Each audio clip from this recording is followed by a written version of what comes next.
When Blair showed up at my door that Saturday morning in late September with a smile I hadn't seen in months, I felt something pathetic flutter in my chest. Hope. That's what it was. The kind of desperate hope that makes intelligent women ignore red flags because they want so badly to believe their daughter still loves them.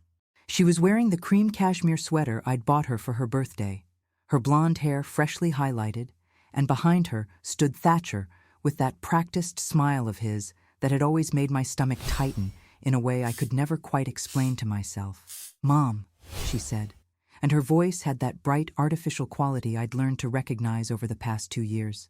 "We have a surprise for you. We're taking you on a special trip, just the three of us." I remember standing there in my doorway in Greenwich, still holding my coffee mug, wearing the silk robe Nathaniel had given me 6 years ago, before everything fell apart when his heart stopped beating on a random Tuesday afternoon. My first instinct was suspicion, if I'm being honest. Blair hadn't suggested spending time with me in over 4 months. Our last lunch had ended with her checking her phone 17 times in 40 minutes before claiming she had an urgent work call. But I pushed that instinct down because I missed my daughter so desperately it felt like a physical ache in my bones. "A trip?" I asked, and I hated how eager I sounded. "Where are we going?" "It's a surprise," Thatcher said, speaking for the first time. His voice had that smooth quality of someone who spent their days in courtrooms convincing people of things. "But you're going to love it. Very relaxing. Very upscale. We thought you could use a break." "A break from what?" I wanted to ask. From living alone in the 6-bedroom house I'd shared with my husband for 28 years? From the silence that had become my only companion since Nathaniel died? From wondering what I'd done wrong to make my only child treat me like an obligation instead of a person she loved? But I didn't ask any of that. Instead, I said, "Let me pack a bag." "Just a small one," Blair called after me as I headed upstairs. "We'll only be gone for the weekend." I packed carefully, the way I always did. A few elegant outfits, thinking maybe we were going to a spa resort or wine country. Something appropriate for nice dinners. My good jewelry. The pearls Nathaniel had given me for our 20th anniversary. Comfortable walking shoes. Skincare products. I stood in my closet for a moment, running my fingers over Nathaniel's suits that I still couldn't bear to donate, and whispered, "I think she's coming back to me. Our Blair is coming back." Even then, talking to my dead husband, I knew something felt wrong, but I wanted to believe so badly that I ignored every instinct I'd honed over 30 years building a tech education company from nothing into something worth $45 million. The drive took 40 minutes. Blair sat in the front passenger seat, occasionally glancing back at me with that bright smile, making small talk about the weather, about how beautiful the fall colors were this year, about a new restaurant in Manhattan she wanted to try. Nothing substantial. Nothing real. I watched the back of Thatcher's head as he drove, his expensive haircut, the way his hand occasionally reached over to squeeze Blair's knee in a gesture that felt performative, like he knew I was watching and wanted to demonstrate their unity. When we turned onto a tree-lined drive and I saw the sign, my blood went cold. Willowbrook Senior Living, elegant brick buildings, manicured gardens starting to show their autumn colors, a discreet fountain near the entrance, the kind of place that cost serious money, which somehow made it worse. This wasn't some state-run facility. This was where wealthy families put elderly relatives they didn't want to deal with anymore, but felt guilty enough about to spend money on. "This is it?" I heard myself ask, and my voice came out smaller than I'd intended, thinner, like I was already shrinking into the person they apparently thought I was. Blair turned around in her seat, and that smile was still plastered on her face, but I could see something else in her eyes now, something that looked almost like guilt, but not quite strong enough to stop what was happening. "Mom, I know it looks like a nursing home, but it's not. It's more like a resort. You're going to love spending your vacation here. They have everything. A pool, yoga classes, art therapy, and best of all, people your own age to socialize with. Vacation." She said vacation. I sat in that back seat with my small suitcase next to me, and I couldn't make my mouth work. I couldn't form words because my brain was trying to process the fact that my daughter, my only child, the baby I'd carried and raised and sacrificed for, the girl whose Stanford education I'd paid for in full, whose $200,000 wedding I'd funded without blinking, whose Manhattan apartment I'd helped purchase with a $300,000 down payment, was dropping me off at a senior living facility like I was luggage she was tired of carrying. "How long?" I finally managed to ask. "What?" Blair's smile faltered for just a second. "How long is this vacation?" Thatcher answered, which should have been my first concrete clue about who was really orchestrating this. "We've arranged for a 3-month stay. Gives you time to really settle in, make friends, enjoy the amenities. Think of it as a sabbatical. 3 months, not a weekend, not even a week. 3 entire months." I felt something crack inside my chest, something that had been holding together precariously since Nathaniel died, and I realized in that moment that I had 2 choices. I could make a scene, demand to be taken home, refuse to get out of the car, or I could remain silent and see exactly how far this cruelty would go. See if my daughter would actually go through with abandoning her mother in a place like this, or if somewhere in the next few minutes her conscience would wake up and she'd realize what she was doing. I chose silence. I unbuckled my seatbelt and got out of the car with as much dignity as I could manage. I was Céline Pierce. I'd immigrated from France at 28 with nothing but ambition and a business degree. I'd built a company that revolutionized educational software. I'd sat across tables from venture capitalists and private equity sharks and never let them see me sweat.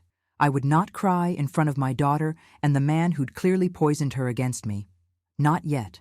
The lobby of Willowbrook was exactly what you'd expect, elegant in the way expensive places try to disguise their real purpose. Crown molding, fresh flowers, a grand piano in the corner, artwork that looked original but probably wasn't. And underneath the lemon furniture polish and fresh flowers, that distinctive institutional smell. No amount of money could completely hide it. A man in his 70s approached us, distinguished-looking with silver hair and kind blue eyes that seemed to see too much. "You must be Mrs. Pierce," he said, extending his hand. "I'm Garrison Whitfield, the administrator here at Willowbrook. Your daughter has told us so much about you." I shook his hand and caught something in his expression. Pity. He knew. He absolutely knew what was happening, and the kindness in his eyes felt like a blade. "Mr. Whitfield," I acknowledged, my voice steady even though everything inside me was screaming. "Why don't we get you checked in and show you to your suite?" he suggested gently. "I think you'll find the accommodations quite comfortable." Blair was already signing papers at the reception desk. I watched her hand move across forms, her signature practiced and confident. The same signature that appeared on the thank you note she'd sent after I paid for her wedding. The same signature on the birthday cards she'd stopped sending 2 years ago. Thatcher stood beside her with his hand on her lower back, a possessive gesture that I'd always hated but never said anything about because I didn't want to be that mother-in-law, the one who interfered, the one who made her daughter choose. "All set," Blair said brightly, turning to me. 3 months, all paid for. They have your credit card on file for any extras you might want. Spa treatments, premium dining options, that sort of thing. My credit card. Of course, not only was I being abandoned, but I was being made to pay for my own abandonment. The irony would have been funny if it wasn't devastating. "I should get settled then," I said, and my voice sounded distant even to my own ears, like I was listening to someone else speak. "We'll visit," Blair said, stepping forward like she might hug me. I stepped back. I couldn't bear for her to touch me right then. If she touched me, I might shatter completely, and I needed to hold myself together just a little longer. "Of course we'll visit, and you can call any time." That was a lie. I knew it was a lie, even as she said it, and I could see in Garrison Whitfield's eyes that he knew it was a lie too. He'd seen this before, probably dozens of times. Adult children dropping off inconvenient parents with promises they had no intention of keeping. "I'll take good care of your mother," Garrison said, and there was something protective in his tone that made me wonder if he was speaking more to me than to Blair and Thatcher. "She'll be in excellent hands." They left 5 minutes later. Blair waved from the car window like she was heading off to college, not abandoning her 57-year-old mother in a facility for people who had nowhere else to go. I stood in that elegant lobby with my small suitcase and watched their car disappear down the tree-lined drive, and I felt the weight of every choice I'd made as a mother crash down on me. Every time I'd written a check instead of having a difficult conversation. Every time I'd solved her problems with money instead of teaching her to solve them herself. Every time I'd been too busy building my empire to notice that my daughter was learning to see me as a resource instead of a person. Garrison touched my elbow gently. "Let me show you to your suite, Mrs. Pierce." "Céline?" I corrected automatically. "Please call me Céline." "Céline," he repeated, and somehow the way he said my name, with genuine respect, made tears start to burn behind my eyes. "Your suite is in the north wing. It has a lovely view of the gardens." I followed him down a corridor that was trying very hard not to look like a hallway in an institution. More artwork, more fresh flowers, more crown molding. We passed an activities room where elderly residents were doing chair yoga, a library with floor-to-ceiling bookshelves, a dining room set with white tablecloths and real silverware. Everything designed to make you forget you'd been discarded by the people who were supposed to love you most. My suite was nice. I could admit that objectively. A bedroom with a queen-sized bed, a sitting area with a small sofa and television, a bathroom with safety rails that made my stomach turn because I didn't need safety rails. I was 57 years old and perfectly healthy. There was a small kitchenette with a mini fridge and microwave, a window that did indeed overlook gardens that were probably beautiful in summer, but now looked like they were preparing to die for winter. "I'll leave you to get settled," Garrison said. "Dinner is at 6 in the main dining room, but if you'd prefer to eat in your suite tonight, we can arrange that." "Thank you," I managed to say. He paused at the door, and when he turned back, his expression was gentle but honest. "Céline, I've been running this facility for 15 years. I've seen a lot of situations. If you need anything at all, my door is always open." After he left, I sat on the edge of that hotel-quality bed and looked around at my new reality. A 3-month prison sentence handed down by my own daughter. I pulled out my phone and tried to call Blair. It rang 4 times and went to voicemail. I tried again. Same result. I sent a text. "Blair, please call me. We need to talk about this." The message showed as delivered, but no response came. I tried Thatcher's number. Blocked. He'd actually blocked my number. The rage that swept through me then was so intense, I had to set my phone down before I threw it against the wall. I thought about leaving, just walking out the front door, calling an Uber, and going home. But something stopped me. Maybe it was pride. Maybe it was the need to understand exactly what my daughter had become. Or maybe it was the devastating realization that even if I left, even if I went home, I'd still be alone. I'd still be a mother whose child didn't want her. At least here, I'd be surrounded by other people, even if they were strangers. I unpacked my small suitcase slowly, hanging my clothes in the closet, arranging my toiletries in the bathroom, setting the framed photo of Nathaniel on the nightstand. In the picture, he was laughing, his hair still dark, his eyes crinkled at the corners the way they always did when he was genuinely happy. It was taken 10 years ago at Blair's college graduation from Stanford. We'd been so proud, so hopeful about her future. I touched his face through the glass and whispered, "She left me here, Nathaniel. Our baby girl left me in a nursing home and called it a vacation." That night, I didn't go to dinner. I couldn't face a room full of strangers, couldn't bear to see other elderly people who'd probably been abandoned by their families too. I stayed in my suite and tried to make sense of what had happened. I tried to identify the moment where everything had gone wrong. Was it when Nathaniel died, and I leaned too heavily on Blair for emotional support? Was it when I married her to Thatcher, a man I'd never fully trusted but said nothing about because I didn't want to interfere? Was it when I built a successful company and inadvertently taught my daughter that money could solve any problem, including the inconvenience of having a mother?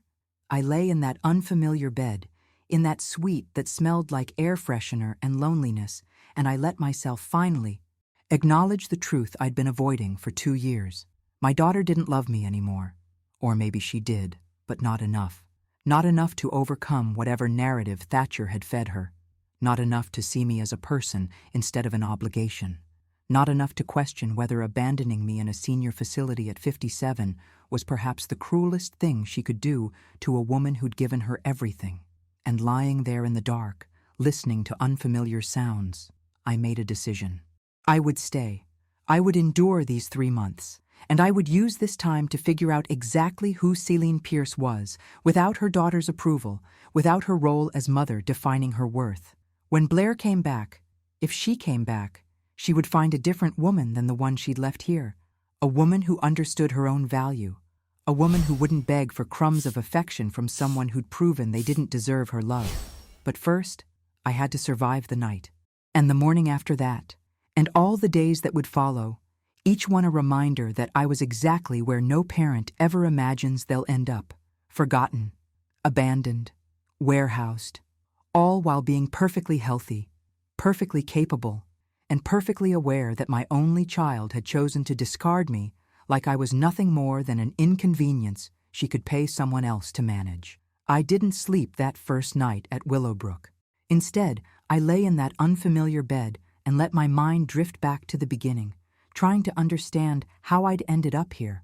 How does a mother who gave everything end up abandoned by the child she raised? I was 28 when I came to America from Lyon, France. I had a business degree, $3,000 in savings, and an unshakable belief that I could build something meaningful. I worked 3 jobs that first year in New York, sharing a studio apartment in Queens with 2 other women, eating ramen more nights than I'd like to remember. But I had a vision: educational software that could adapt to individual learning styles, that could give every child access to personalized instruction, regardless of their zip code or their parents' income. It took me 4 years to get my first investor meeting, another 2 years to secure actual funding. I was 34 when I launched EduTech Solutions, and I remember sitting in my tiny office at 2 in the morning, watching the first sale notification come through, and crying because I'd actually done it. I'd built something real. That's when I met Nathaniel. He was an engineer consulting on our infrastructure expansion, 12 years older than me, with kind eyes and a laugh that made everything feel lighter. He wasn't intimidated by my ambition. He didn't try to diminish my success or make me feel like I had to choose between my career and being a woman. He just loved me, fully and completely, and made me believe I could have everything. We got married 6 months after we met. I was 35, and everyone told me I was crazy to rush into marriage, but Nathaniel felt like coming home. We bought the house in Greenwich a year later, a sprawling property with gardens that he spent weekends tending while I worked on expanding the company. And then, when I was 38, after 2 miscarriages that had nearly broken me, Blair was born. I held my daughter for the first time in that hospital room, her tiny, perfect face, her fingers wrapped around my thumb, and I made her a promise. I promised her that she would never struggle the way I had, that she would never know what it felt like to be hungry or scared or unsure of where her next opportunity would come from, that I would give her every advantage, every door I could possibly open. Maybe that was my first mistake. Maybe I should have let her struggle a little, let her learn resilience through adversity instead of cushioning every fall. Blair grew up with everything: private schools, piano lessons, tennis camps, summer programs in Europe. Nathaniel was the warm parent, the one who tucked her in and read stories and made pancakes on Sunday mornings. I was the provider, the problem solver, the one who made sure she had every opportunity. When she wanted to attend a prestigious science camp, I wrote the check. When she needed tutoring for her SATs, I hired the best. When she fell in love with Stanford during a college tour, I assured her that money wouldn't be an obstacle. She got in. Of course she got in. My daughter was brilliant. Not just because I'm her mother and I'm biased, but objectively brilliant. She had Nathaniel's engineering mind and my drive. At least, I thought she had my drive. Now I wonder if what I mistook for ambition was just learned behavior, going through motions because they led to rewards. Nathaniel and I paid for Stanford in full, $180,000 over 4 years. We didn't want her to graduate with debt. We wanted her to start her adult life with freedom, with choices. We flew out for Parents' Weekend, for her performances in the business school case competitions, for her graduation. That photo I'd brought with me to Willowbrook, the one of Nathaniel laughing, was taken that day. We were so proud, so hopeful. Then Nathaniel died. 4 years ago, on a Tuesday afternoon in March. He was working in the garden, planting tomatoes for the summer harvest he'd never see. A massive heart attack. He was gone before the ambulance arrived. 59 years old, and just gone. I fell apart. There's no other way to describe it. The woman who'd built a $45 million company, who'd negotiated with venture capitalists and held her own in board meetings full of men who underestimated her, completely fell apart. Blair came home from San Francisco, where she'd been working at a tech startup, and she stayed for 2 weeks. She planned the funeral, managed the guests, held my hand during the service. I remember thinking I couldn't have survived without her. But then she went back to San Francisco, and I was alone in that big house with Nathaniel's garden and his clothes in the closet and the ghost of what our life together was supposed to be. I threw myself into work because it was the only thing that made sense. EduTech Solutions was my refuge, my purpose, the one thing that couldn't die or leave me. Blair called once a week those first few months, then once every 2 weeks, then monthly. I told myself it was natural, that she had her own life, her own career. When she mentioned she was dating someone, I was happy for her. When she said his name was Thatcher Reed and he was a lawyer, I thought it sounded promising. Stable, professional. I met Thatcher 6 months after Nathaniel died. Blair brought him home for Thanksgiving, and I wanted so badly to like him. He was handsome in that polished way, well-spoken, attentive to Blair. But there was something in his eyes when he looked around our house, a calculating quality that made me uncomfortable. The way he asked questions about my business, about my investments, about my plans for retirement.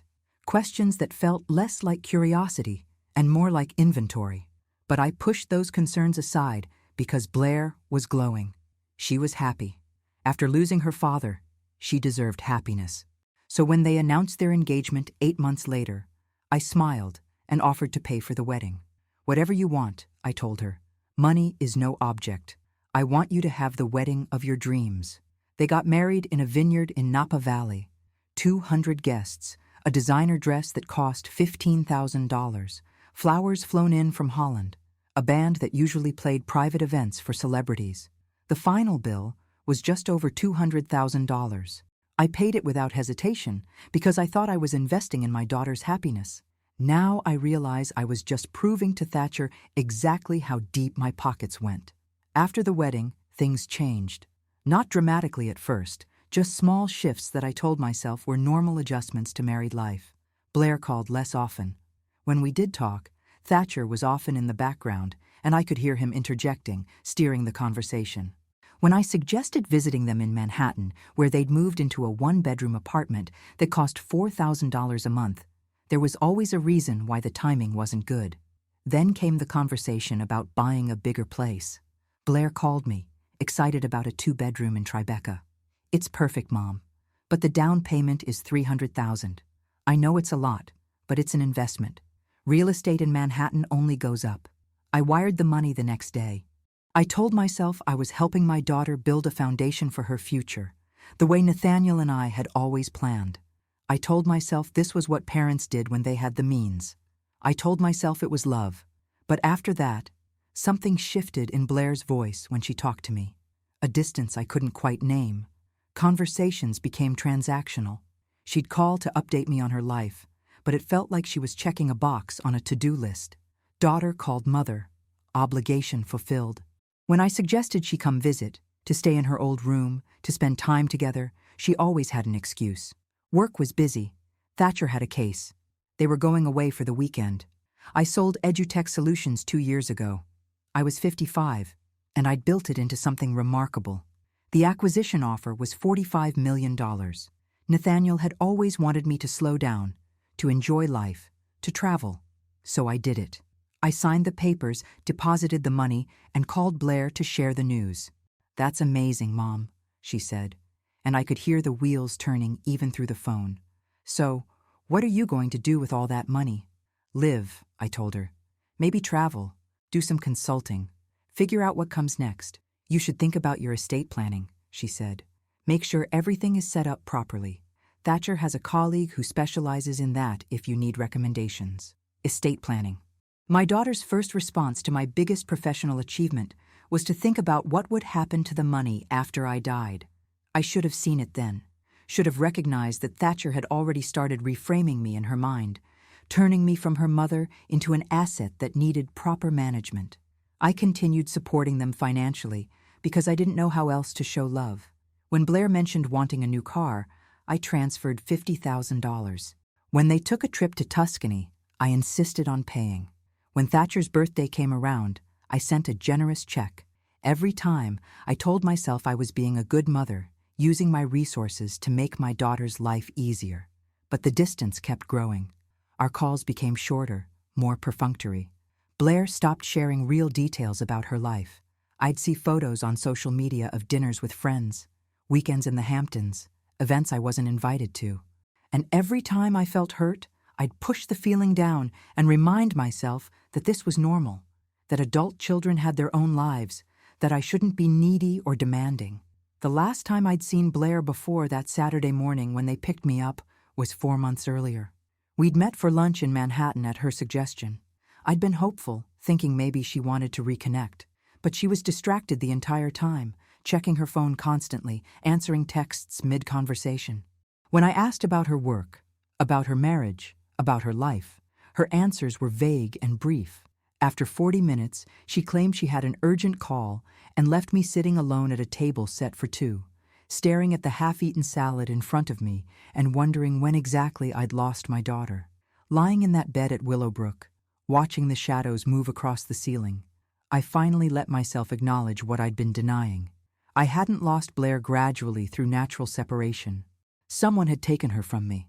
Someone had systematically poisoned her against me, had taught her to see me as a burden rather than her mother, had convinced her that abandoning me in a senior facility was somehow acceptable, even sensible, and that someone was sleeping next to my daughter every night, whispering in her ear, shaping her reality. Thatcher Reed had looked at me and seen a bank account, and now he'd convinced Blair to see me the same way.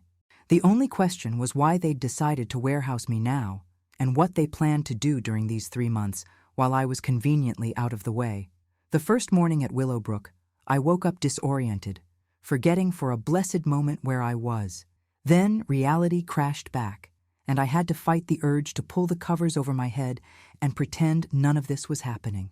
But I was Celine Pierce. I'd faced down venture capitalists who tried to steal my company. I'd rebuilt my life after immigrating to a new country. I would not let this break me. I showered, dressed in one of the outfits I'd packed, and went down to breakfast in the main dining room. I'd show Blair and Thatcher that I wouldn't crumble, that I could handle whatever they threw at me with dignity intact. The dining room was half full when I arrived.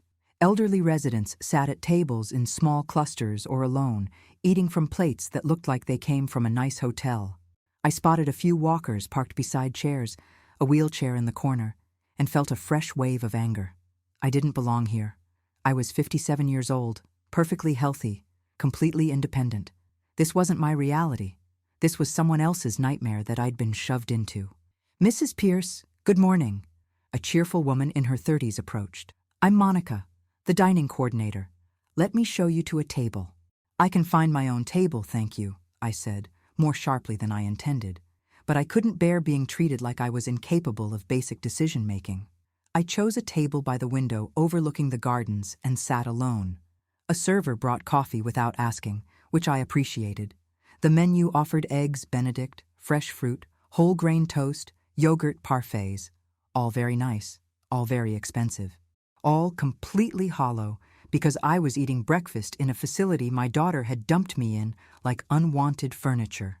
"Mind if I join you?" A woman's voice interrupted my spiraling thoughts.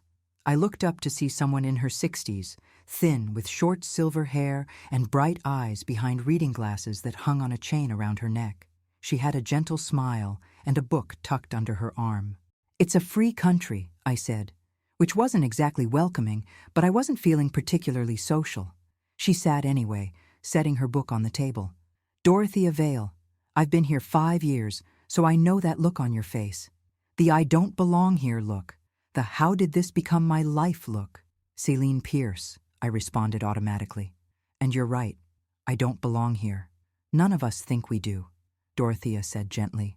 "But here we are anyway. May I ask what brought you to Willowbrook?" I debated whether to answer honestly or make up something dignified, but something about Dorothea's direct gaze made me tell the truth. "My daughter and her husband dropped me off yesterday. Told me it was a vacation, 3 months. They called it a sabbatical." Dorothea nodded slowly, no shock or surprise in her expression. "Ah, one of those situations.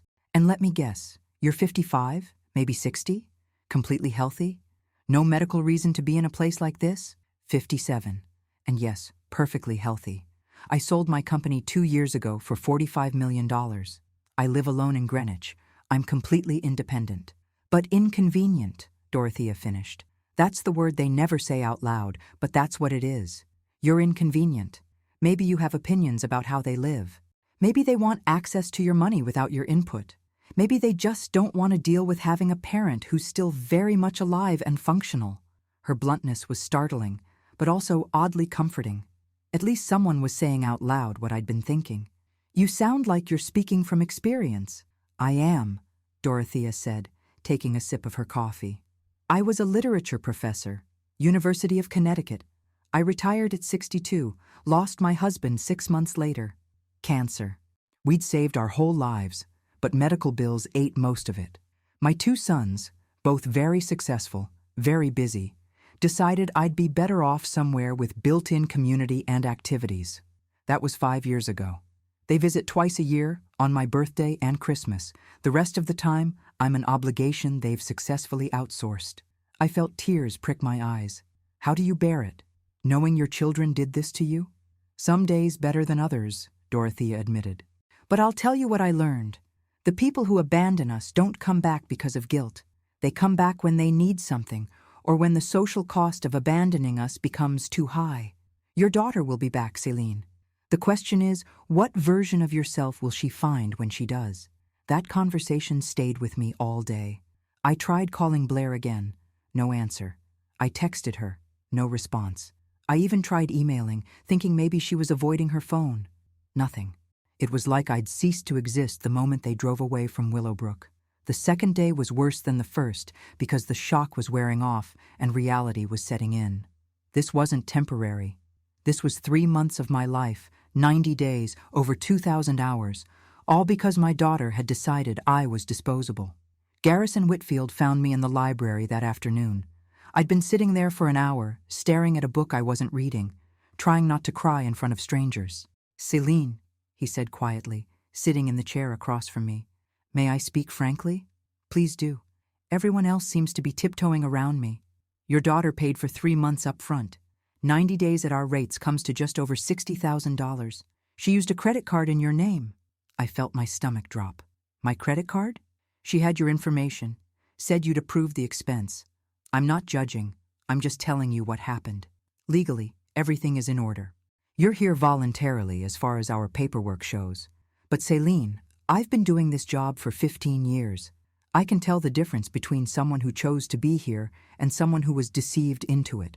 Can I just leave? I asked. Just walk out? Of course. You're not a prisoner. You're a guest who's paid for accommodations. But may I offer a perspective? He leaned forward, his blue eyes serious. Sometimes the best revenge is letting people reveal exactly who they are. If you leave now, they can spin it, make you seem unstable or difficult. But if you stay, if you document what they've done, if you give them enough rope to hang themselves with, you might learn something valuable about your daughter and her husband's true intentions. His words echoed Dorothea's, and slowly, a plan began forming in my mind. Not revenge exactly, but something colder, something more strategic. I would stay. I would watch. And I would use these 3 months to understand exactly what Blair and Thatcher were planning while they thought I was safely tucked away and manageable. That evening, I pulled out my laptop and started making calls. First to my attorney, Robert Chen, who'd handled the sale of my company. He was shocked when I explained my situation. Céline, this is elder abuse, he said immediately. Even if you're not technically elderly, the pattern is textbook. Isolation, financial control, warehousing. We can take legal action. Not yet, I told him, but I need you to do something for me. I need you to find out what Thatcher Reed has been up to financially. Bank records, credit reports, anything you can legally access, and I need you to review my will. Your will? Céline, you're 57 and healthy. Why are we talking about your will? Because I want to know exactly what Blair stands to inherit if something happened to me. And I want to know if there's any way Thatcher could have accessed that information. Robert was quiet for a moment. You think this is about money? You think he knows what's in your will and he's positioning Blair to inherit? I think my daughter didn't wake up one day and decide to abandon me in a nursing home on her own, I said. Someone planted that seed. Someone convinced her this was acceptable. And I need to know why now. Why not a year ago? Why not wait another 5 years? What's the urgency? Give me a week, Robert said. I'll dig into Thatcher's finances. And Celine? Be careful. If he's as calculating as you think, he's not going to like you asking questions. The next few days fell into a strange routine. I attended meals in the dining room, mostly sitting with Dorothea, who became my unlikely ally and friend. She'd been where I was, felt what I was feeling, and her presence was the only thing keeping me from completely falling apart. She told me about her sons, about how they'd gradually distanced themselves after their father died, how they'd suggested Willowbrook as temporary until she got back on her feet, even though there was nothing wrong with her feet, how that temporary arrangement became permanent when they realized she wouldn't push back, wouldn't make them feel guilty, wouldn't be difficult. I made it too easy for them, Dorothea said on the 4th day, as we sat in the garden despite the autumn chill. I wanted to be the accommodating mother, the one who didn't burden her children. So they learned that abandoning me had no consequences. Don't make that mistake, Celine. When Blair comes back, and she will come back, make sure there are consequences. I was beginning to understand what she meant. But first, I needed information. Robert called back on day 7. Celine, you need to sit down for this. I'm sitting. Thatcher Reed has gambling debts, significant ones. He owes approximately $215,000 to various casinos and private lenders. He's been using credit cards to cover minimum payments, but he's drowning. His salary is good, around $220 a year, but it's not enough to dig himself out of this hole.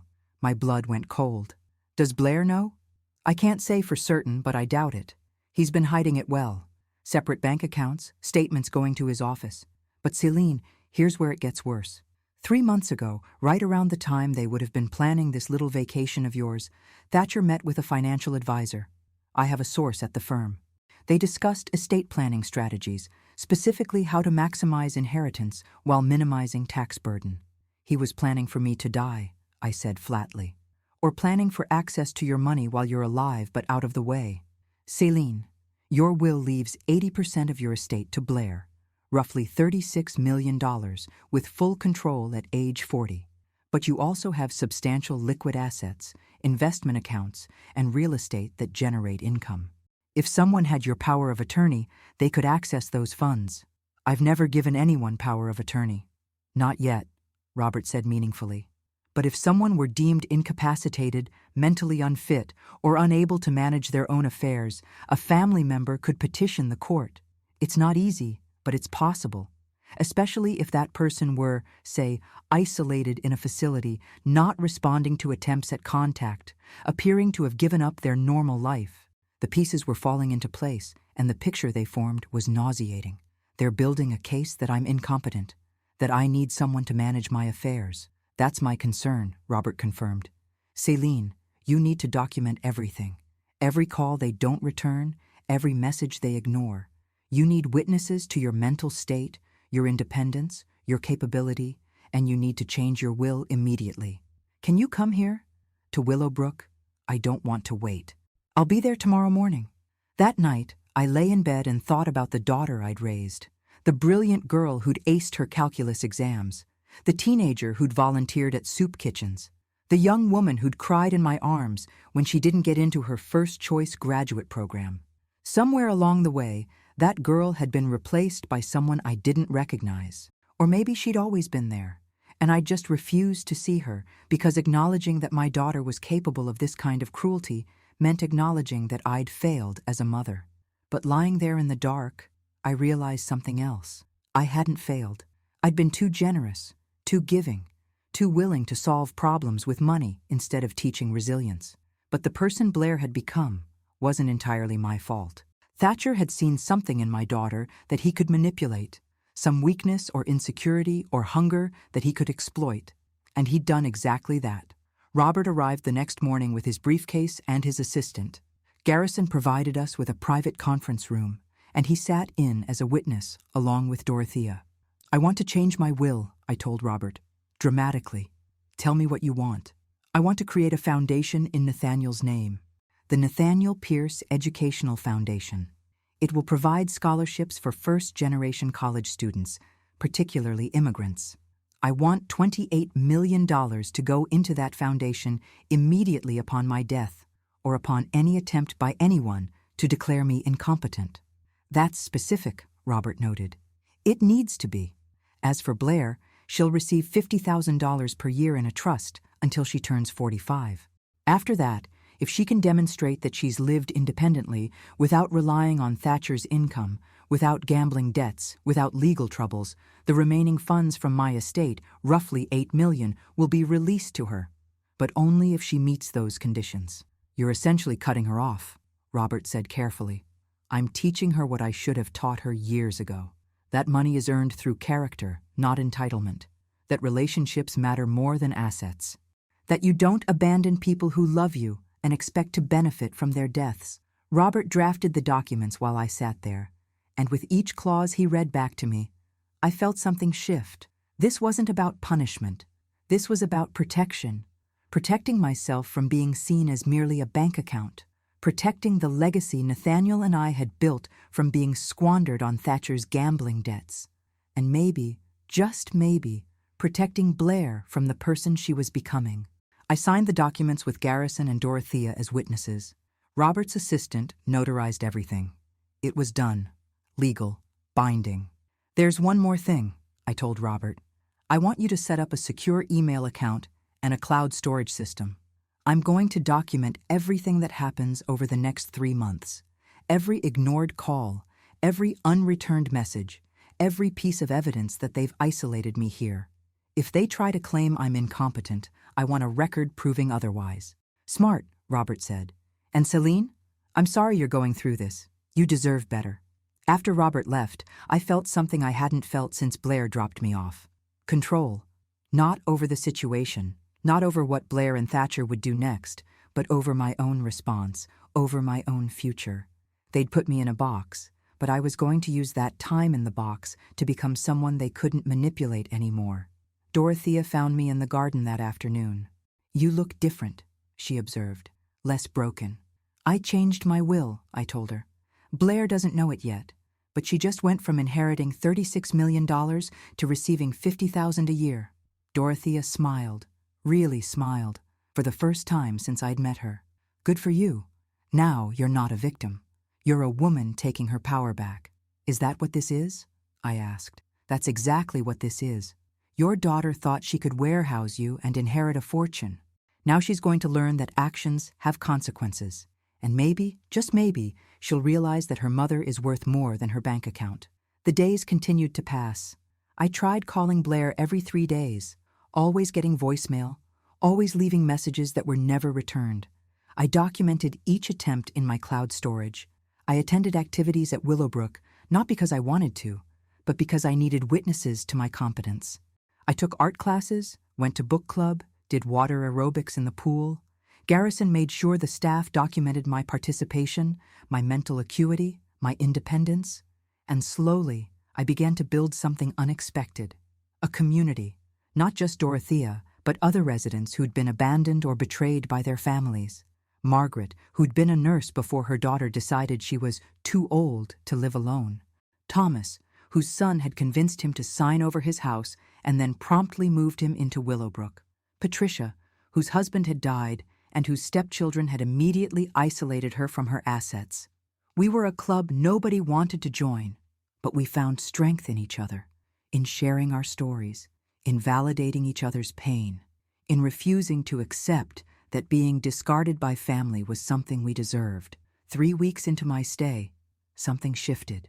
I stopped checking my phone every hour for messages from Blair, stopped jumping every time someone walked past my door, hoping it might be her coming to apologize. I was still angry, still hurt, but underneath that, something harder was forming. A resolve, a clarity about who I was beyond my role as Blair's mother. That night, I wrote her a letter.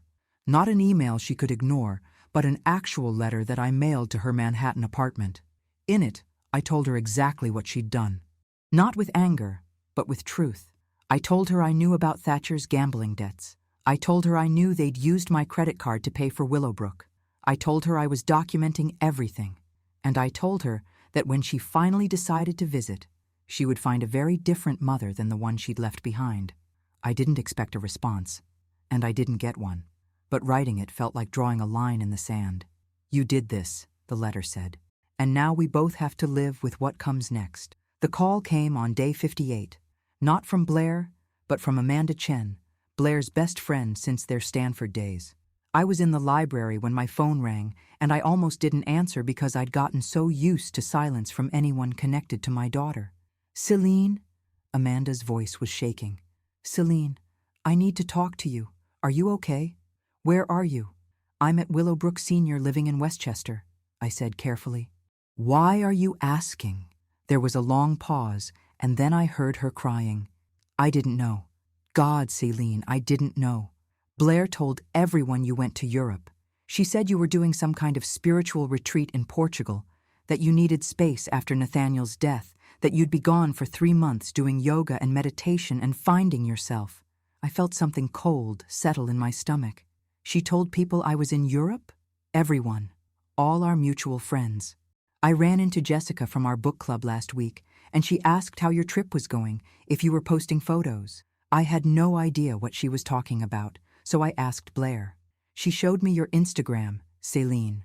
There are posts from Lisbon, from the Algarve coast, from some meditation retreat center.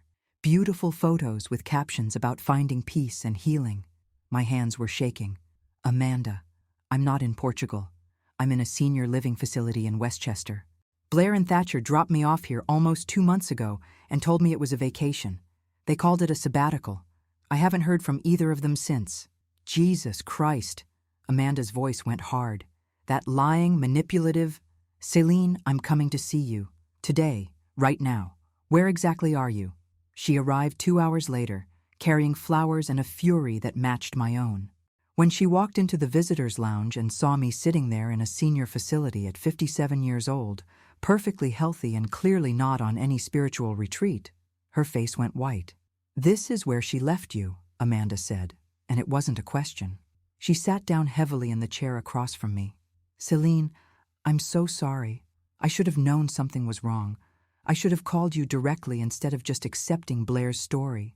How could you have known? I said, though part of me was screaming that someone should have questioned it, should have cared enough to verify. Tell me about the Instagram posts. Show me. Amanda pulled out her phone and opened Instagram. There was my profile, which I rarely used, but the recent posts were exactly as she'd described.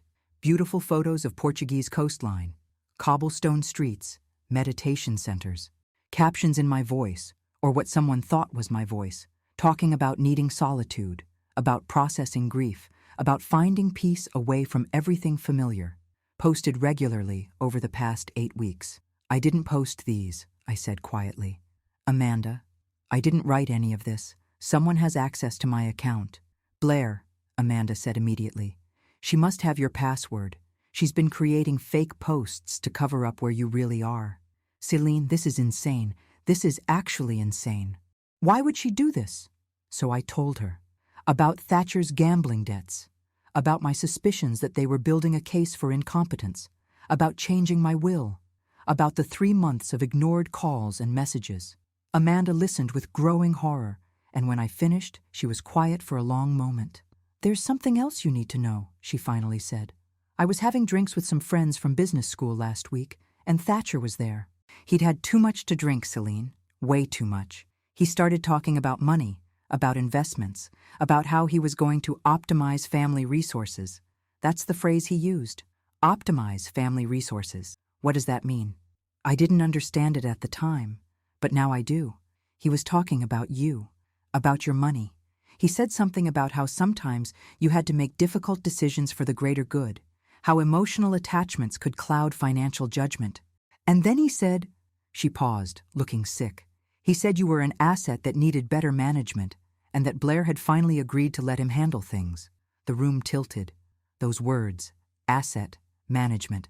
They confirmed everything I'd suspected, but hearing them out loud, knowing that Thatcher had said them publicly after too many drinks, made it real in a way that turned my blood to ice.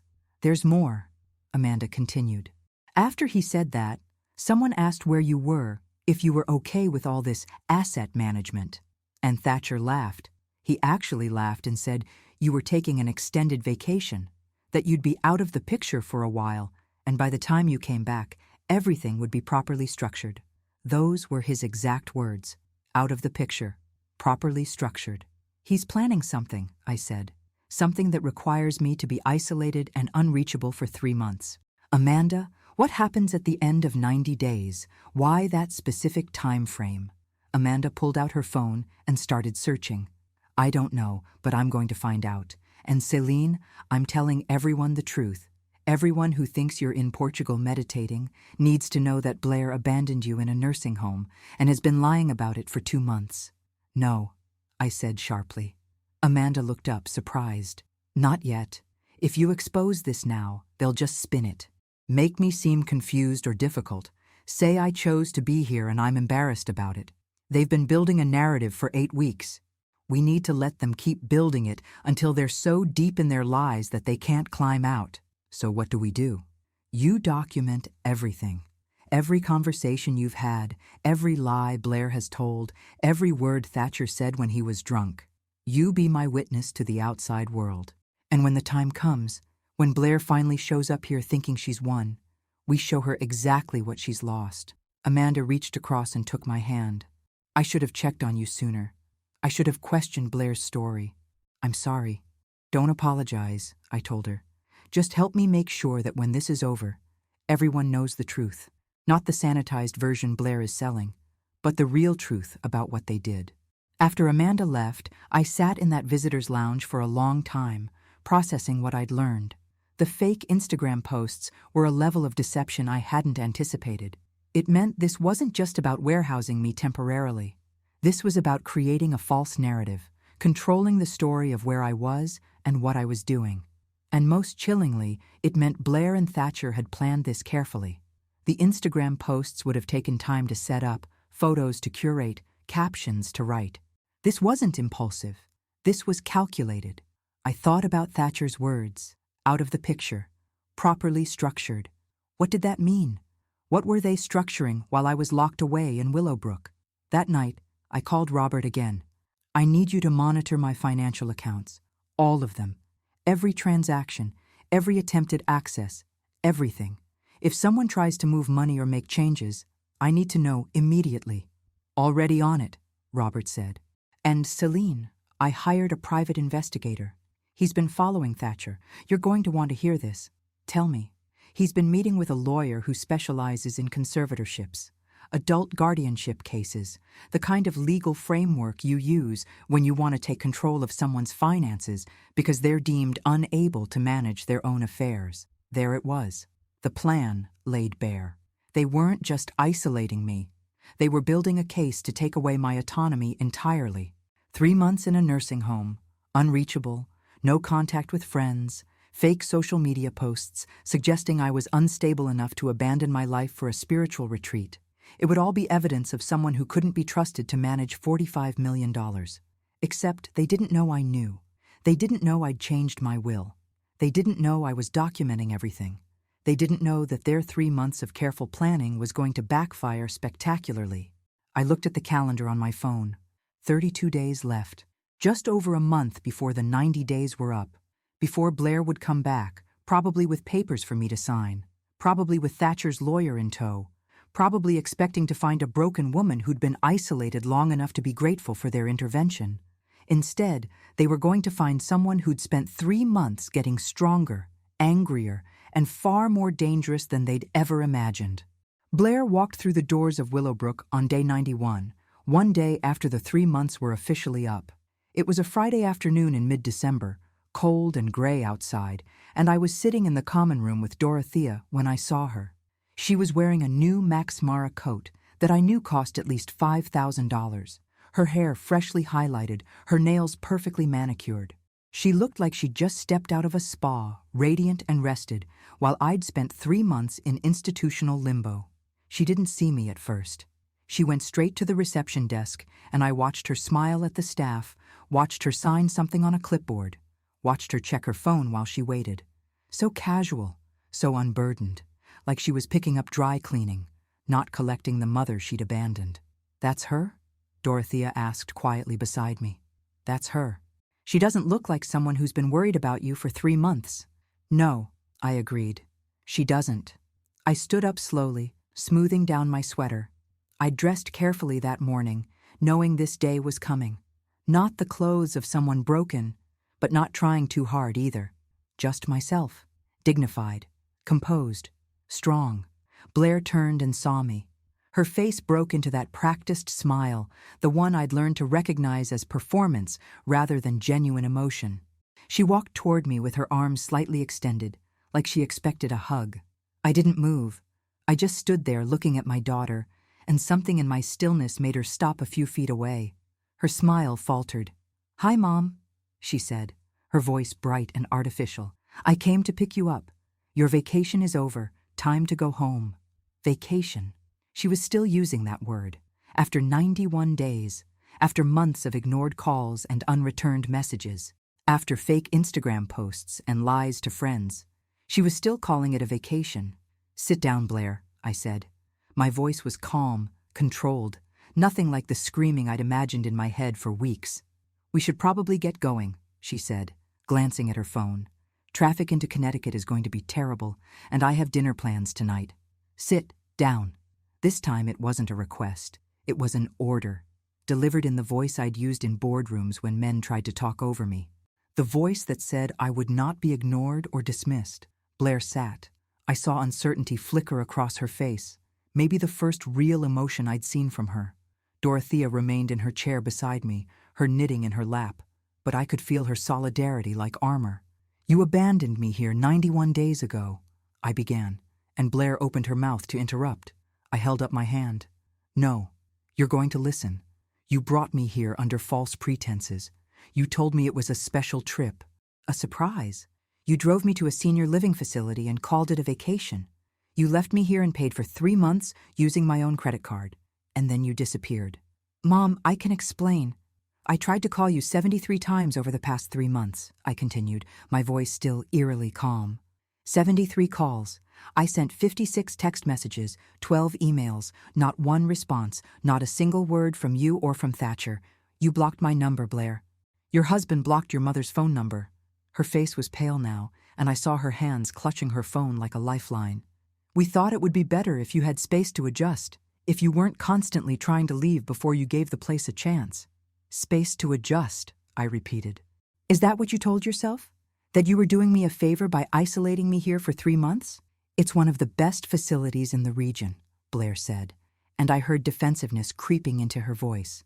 "People pay a lot of money to live here. We thought you'd enjoy the activities, the community, the chance to be around people your own age." "I'm 57 years old, Blair. I sold my company for $45 million 2 years ago. I'm in perfect health.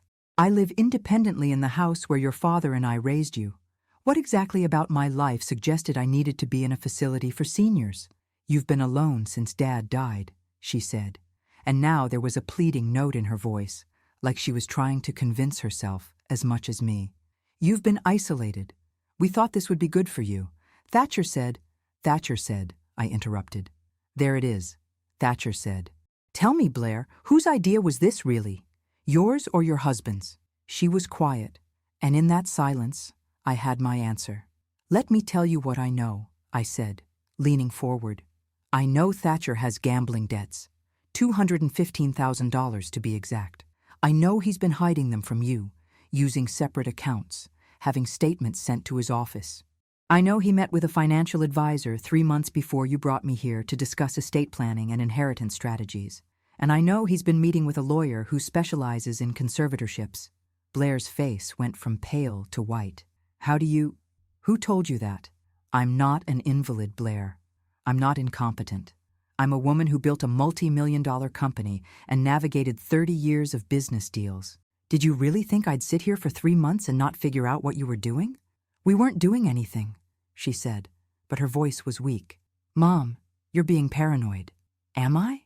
Then explain the Instagram posts, the photos from Portugal, the captions about spiritual retreats and finding peace. I didn't post those, Blair. I've been here, in Westchester, the entire time. But you've been telling everyone I was in Europe. Why lie about where I was unless you were trying to hide what you'd done?" She was crying now, but they weren't tears I recognized. They weren't the tears she'd cried when Nathaniel died, genuine and raw. These were panic tears, the tears of someone who'd been caught. "Thatcher said it would be easier," she whispered. He said people wouldn't understand, that they'd judge us, that it was better to tell them you were traveling. He said we were protecting you from gossip. Protecting me, I said, and I let her hear the ice in my voice. The way you protected me by leaving me in a nursing home for 3 months? The way you protected me by ignoring every attempt I made to contact you? The way Thatcher protected me by describing me as an asset that needs better management to his drunk friends at a bar. Her head snapped up. What? Yes, Blair. I know about that too. I know he called me an asset. I know he said I'd be out of the picture for a while. I know he told people that by the time I came back, everything would be properly structured. What did he mean by that? What were you two planning to structure while I was locked away here? It wasn't like that, she said, but she wouldn't meet my eyes. He was just talking. He didn't mean, what was supposed to happen at the end of 3 months, I pressed. What were you planning when you came to pick me up today? Because I don't think this was just about giving me a vacation, Blair. I think you were testing something. Seeing if you could make me disappear without anyone asking questions. Seeing if you could control my narrative, my social media, my story. Building a case that I was unstable, unreliable, incompetent. Also, you could what? Take over my finances? Get power of attorney? Declare me unfit to manage my own affairs? No, she said, but it was a whisper. No, we wouldn't. I wouldn't. You did, I said flatly. You absolutely did. And you know what the worst part is? I would have given you money if you'd asked. If Thatcher was in trouble, if you needed help, all you had to do was tell me. But instead, you chose this. You chose to betray me, to abandon me, to lie about me. You chose to see me as a problem to solve instead of your mother. I reached into my bag and pulled out a folder. Inside were copies of my new will, documentation of every ignored call and message, Amanda's written statement about the Instagram posts and Thatcher's drunken confessions, and medical evaluations from Willowbrook's doctor confirming my perfect mental and physical health. This is what I've been doing for the past 3 months, I told her, sliding the folder across the table. While you thought I was just sitting here waiting to be rescued, I was documenting everything, every ignored call. Every lie you told, every manipulation Thatcher orchestrated, and I was making changes. Blair opened the folder with shaking hands. I watched her face as she read the new will, watched the moment she understood exactly what she'd lost. All the color drained from her face. 36 million, I said quietly. That's what you were supposed to inherit. 80% of my estate, released to you at age 40. That's what was in my will before you brought me here. Now, you'll get $50,000 a year in a trust until you're 45. The rest, $28 million, goes to the Nathaniel Pierce Educational Foundation, a charity in your father's name that will help first-generation college students and immigrants build the kind of life I built, the kind of life that gave you every advantage you've ever had. Mom, please, she whispered. You can't do this. I already did. It's legal, it's binding, and it's done. And Blair, before you think about contesting it, you should know that I have a team of lawyers who would be very interested in presenting evidence of financial elder abuse, about how you isolated me, controlled my narrative, and positioned yourself to take over my assets, about Thatcher's gambling debts and his meetings with conservatorship lawyers, about everything.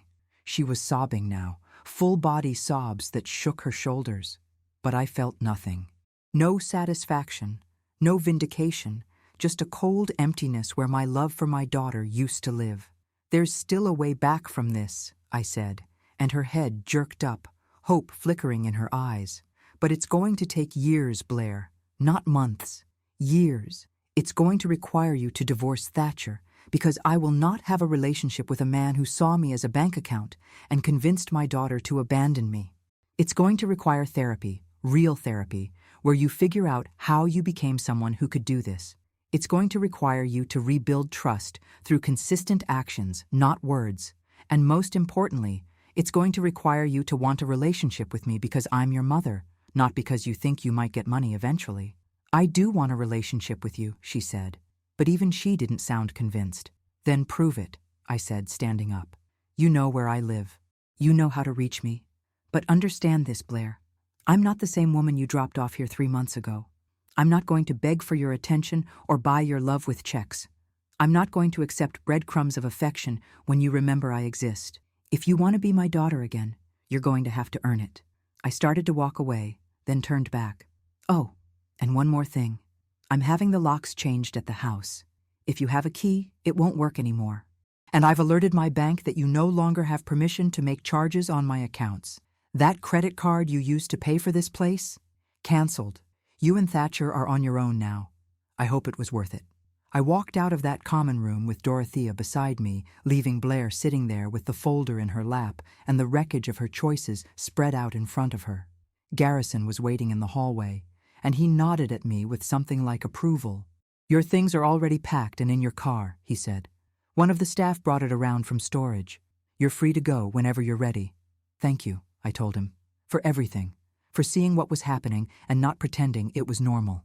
Take care of yourself, Celine, he said, and I hope your daughter figures out what she lost before it's too late. Dorothea walked me to my car. My beautiful car that I'd bought myself, that I'd earned with my own work, that represented everything I'd built without anyone's help. She hugged me tight, this woman who'd become more family to me in 3 months than my own daughter had been in years. You did the right thing, she said. It doesn't feel good, but it was right. Will she come back? I asked. Will she actually try to fix this? I don't know, Dorothea said honestly. Some people, when they realize what they've lost, they fight to get it back. Others just double down on their choices because admitting they were wrong is too painful. But either way, you drew the line. You told her you have value beyond your bank account. That's more than most of us ever do. I drove home to Greenwich in the December dusk, and when I pulled into my driveway, when I walked through my front door into the house I'd shared with Nathaniel, I felt something I hadn't felt in months. I felt like myself again. Not someone's mother, not someone's problem. Just Celine, 57 years old, financially independent, emotionally battered, but not broken. I poured myself a glass of wine and sat in Nathaniel's favorite chair, looking out at the garden he'd loved. I did it, I told him, talking to the memory of him that still filled this house. I stood up for myself. I set boundaries. I didn't let them destroy me. And in the silence that followed, I could almost hear him say he was proud of me. My phone buzzed. A text from Blair. Mom, please, can we talk? I'm sorry. I'm so sorry. I looked at the message for a long time. Then I set my phone down without responding. She could wait. She could feel what it was like to reach out and get nothing back. She could understand, finally, what she'd put me through. Tomorrow, maybe I'd respond. Or maybe the day after. But tonight, I was going to sit in my house and remember who I was before I became someone's convenient victim. Tonight, I was going to reclaim my life. And if Blair wanted to be part of that life again, she would have to prove she deserved it. I didn't respond to Blair's text that night, or the next day, or the day after that. By Christmas Eve, she'd sent 47 messages, each one more desperate than the last. Apologies, explanations, justifications, promises. I read every single one, and each time I felt a little less pain and a little more clarity about what I needed. On Christmas morning, I woke up alone in my house for the first time in 4 years without feeling devastated by Nathaniel's absence. I made coffee, sat in the kitchen where he used to make his famous pancakes, and felt something close to peace. I'd survived 3 months of abandonment. I'd taken back my power. I'd rewritten my future on my own terms. That was worth celebrating, even if I was celebrating alone. My phone rang at 10 in the morning. Blair. I let it go to voicemail. She called again 30 minutes later. Again, voicemail. On the third call, I finally answered. Hello, Blair. Mom. Her voice was thick with tears. Thank you for answering. Please, can I come see you? Can we talk? Where's Thatcher? I asked. There was a long pause. I asked him to leave. 3 days ago. He's staying at a hotel. Mom, you were right about everything. The gambling debts, the conservatorship plan, all of it. I found documents in his office, papers he'd been preparing to have you declared incompetent, financial projections showing what he could do with your money if he had control. I confronted him, and he didn't even try to deny it. He said it was practical, that it was just good planning, that I was being emotional. And what did you say? I told him to get out. I told him I wanted a divorce. I told him. Her voice broke. I told him that I'd destroyed my relationship with my mother because of him, and I'd never forgive him for that. I took a sip of my coffee, letting her words settle. Part of me wanted to feel vindicated, to feel that rush of being proven right. But mostly I just felt tired and sad that it had come to this. That's a start, I said carefully. But Blair, asking him to leave doesn't fix what you did. You made choices. You ignored my calls. You created fake social media posts. You abandoned me in a facility for 3 months. Thatcher may have manipulated you, but you're 32 years old. You're an adult. You chose to go along with it. I know, she whispered. I know I did. And Mom, I don't have an excuse that makes it okay. I was weak. I was scared of losing him. I convinced myself that what we were doing was somehow for your own good. I let him tell me you were difficult, that you were controlling, that you were too involved in our lives. I let him rewrite our entire history until I couldn't see you clearly anymore. When did it start? I asked. When did you stop seeing me as your mother and start seeing me the way Thatcher saw me? She was quiet for a long time. I think it was gradual. After Dad died, you were so sad, and I didn't know how to help you. Every time I called, you were crying or talking about how much you missed him. It felt like I couldn't make you happy, couldn't fill the hole he left. And Thatcher, he was there, and he made me feel capable and strong. He told me I was too good to my mother, that I was sacrificing my own happiness to manage your grief. And I wanted to believe that because it was easier than admitting I was failing you when you needed me most. I felt tears prick my eyes. This was the most honest Blair had been with me in years, maybe ever. You didn't fail me after your father died. You showed up. You helped with the funeral. You were there. For 2 weeks, she said. And then I left because I couldn't handle watching you hurt. I ran back to San Francisco, back to my own life, and I let Thatcher convince me that was healthy boundaries instead of abandonment. And after that, every time you called, every time you offered help or money or tried to be involved in my life, he'd frame it as you being controlling.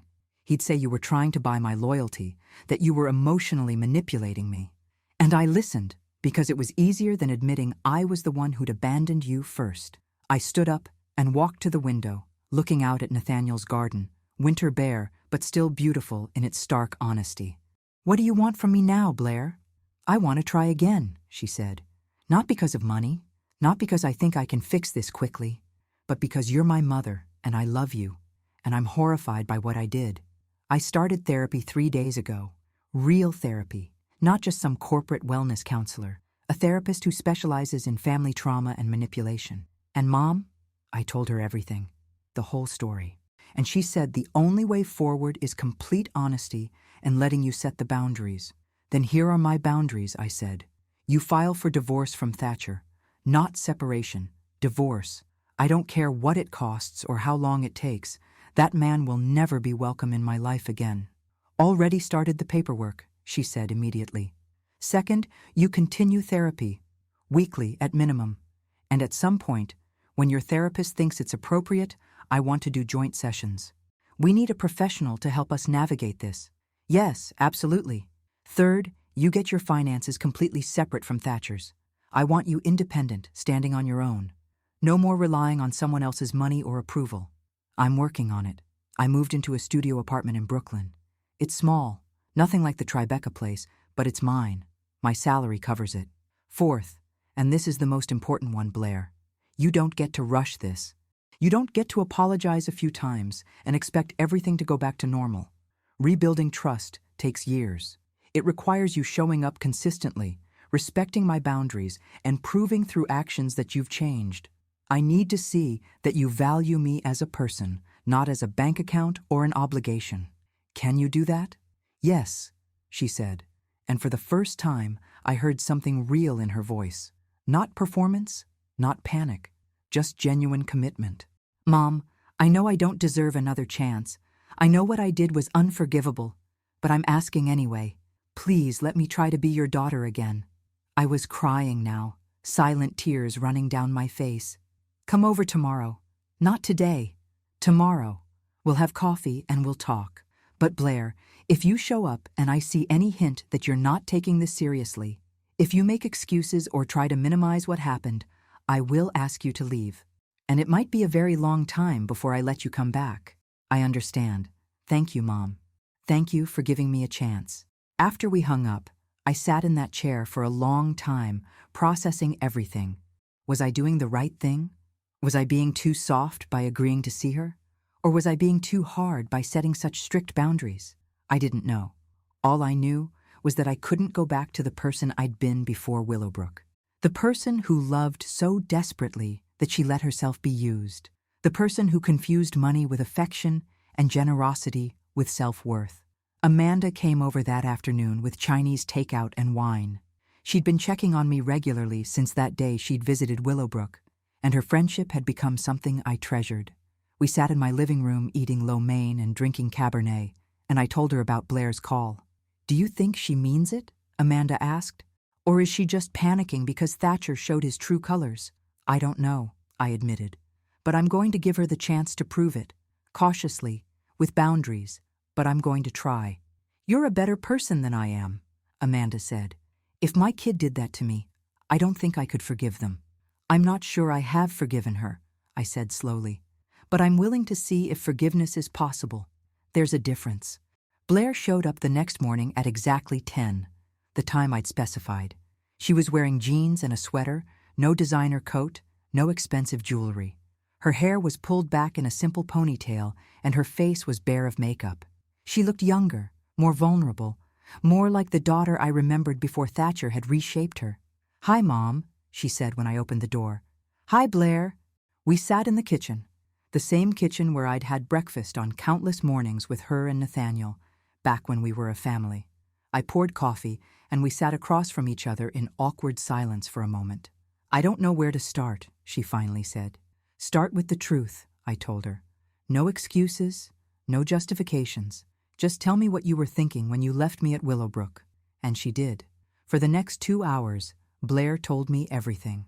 How Thatcher had slowly isolated her from her own judgment. How he'd framed every interaction with me as evidence of my controlling nature. How he'd painted the Willowbrook plan as temporary, as helpful, as the best thing for everyone. How she'd convinced herself that 3 months apart would somehow fix our relationship instead of destroying it. How she'd created the Instagram posts because she was ashamed and couldn't face telling people the truth. I listened without interrupting, and when she finished, we both sat in silence for a while. "I can't promise I'll ever be the mother I was before," I finally said. "That woman is gone. Willowbrook changed me. What you did changed me. I'm more cautious now, more protective of myself. It's going to take a long time before I can trust you again." "I know," Blair said. "And I'll wait, however long it takes." We didn't hug that day. We didn't make grand declarations of forgiveness or reconciliation. We just sat together, drinking coffee, taking the first small steps on what I knew would be a very long journey. Maybe we'd make it, maybe we wouldn't, but at least we were trying, and we were doing it honestly. 6 months later, I was having lunch with Dorothea at a cafe in Manhattan. We'd stayed in touch after I left Willowbrook, and she'd become one of my closest friends. I told her about Blair's progress, about the therapy sessions, about the slow rebuilding of trust. "You did good, Celine," Dorothea said. "You set boundaries and you held to them. That's all any of us can do." "Some days I wonder if I'm being too forgiving," I admitted. "Other days I wonder if I'm being too harsh." "That's how you know you're doing it right," Dorothea said with a smile. "If you were certain either way, you'd probably be wrong. The uncertainty means you're being thoughtful about it." I thought about Blair, about the woman she was becoming as she separated herself from Thatcher's influence. She was in therapy. She was working on her career. She was showing up consistently, respecting my boundaries, proving through small actions that she valued our relationship. It wasn't perfect. It probably never would be. But it was real, and real was better than the performance we'd been living before. My phone buzzed. A text from Blair. "Still on for dinner this weekend? I found a new Vietnamese place I think you'd love." I looked at the message, at this small, normal interaction that represented so much healing, and typed back, "Sounds perfect. 7 o'clock? It's a date. Love you, Mom." I stared at those 3 words. Love you. Did I love her back? I wasn't sure yet, but I was willing to find out, and maybe that was enough. "Everything okay?"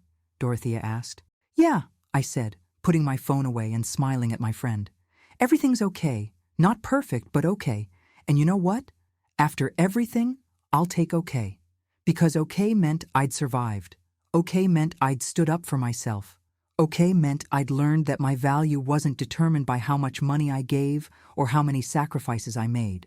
Okay meant I was Celine Pierce, 57 years old, independent, strong, and finally understanding that the best thing I could do for the people I loved was to love myself first, and that, after 3 months in Willowbrook and a lifetime of learning the hard way, felt like victory.